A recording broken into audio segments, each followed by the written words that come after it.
Well, from classroom teacher to soprano superstar, Katherine Jenkins has had an outstanding career and made classical music part of pop culture. Yeah, and she's become one of the most successful artists in UK classical chart history, and she's gearing up for her Christmas tour.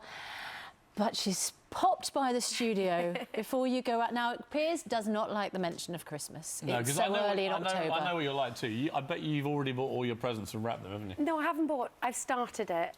Only because if I'm on tour for all of December, then I like to sort of be organised, else everybody gets rubbish presents. And there's only 11 Sundays until Christmas. Oh, my goodness. The mere fact you know that. It's a third, it's like a quarter of the year.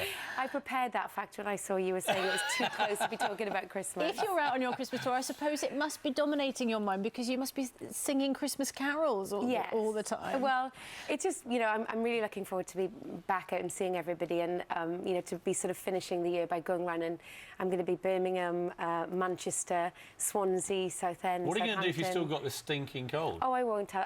The cold's on the way out. I've just sort of it's given me a little bit of a croaky voice. Which means you can't warm up this morning. Which means I can't warm up this morning, but it's good. I hope this is the cold that I've got out of the way for the winter. Well, I've had very severe man flu now for 3 weeks. Oh, you've not mentioned it. Which is, as we all know, it's worse than childbirth when it comes to pain. But let me ask you, though, to be serious, when you're a top singer like you, and you get a sniffle or cold, it must be a nightmare, isn't it?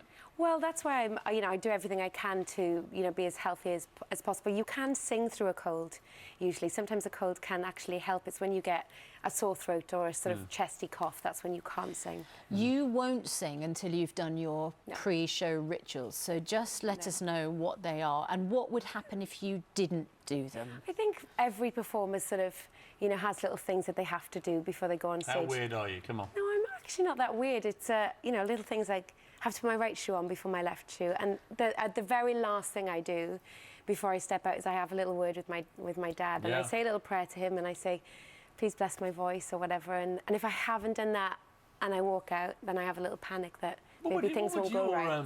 What would your dad have made, you think, of your career? I think he'd be chuffed. I think he would have been chuffed, and it's it's obviously sad. 15.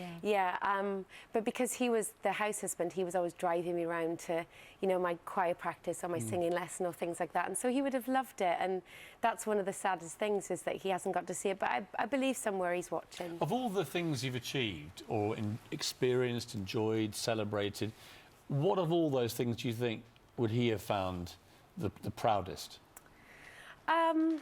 I think, probably doing the things, sort of the birthday for the Queen this year, but also he loved Shirley Bassey, so anytime I've done anything with her, I think he would have loved to have been there. Yeah.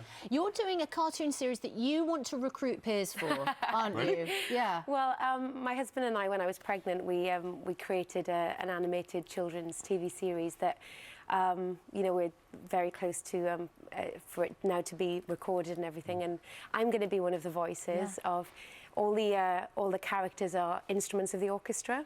So which instrument of the orchestra is Piers? What am I, the handsome, rugged tuba? What am I? Well, the tuba is a very round instrument. Piers, you chose that for yourself, so maybe that's appropriate. Oh, it's fantastic to see you. Good luck with everything. Cheeky little devil. Nice to see you, Katherine. Thank you for having me. Are you fearing the onslaught of the big 7-0 as a rocker? No, I feel my age, though. I do, I feel it. I can do the same stuff, but it takes a lot more out of me now, yeah. To keep what's touring like when you guys have been touring for 50 years? Well, we've had a bit of a renaissance, it's amazing with this young Adam Lambert guy. He has been great.